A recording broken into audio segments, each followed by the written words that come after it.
Hello guys, in this video I'm going to show you how to set the playback speed on the MP3 downloader YouTube player application. But first of all, I just want to mention, please don't forget to subscribe to our channel, because at 100,000 subscribers we are going to show you our YouTube revenue statistics and growth strategy how to make money online.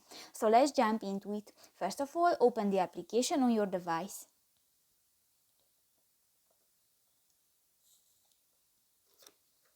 Three play styles This in is Lowly an Survivor. app, but First, you the can skill skip. style. By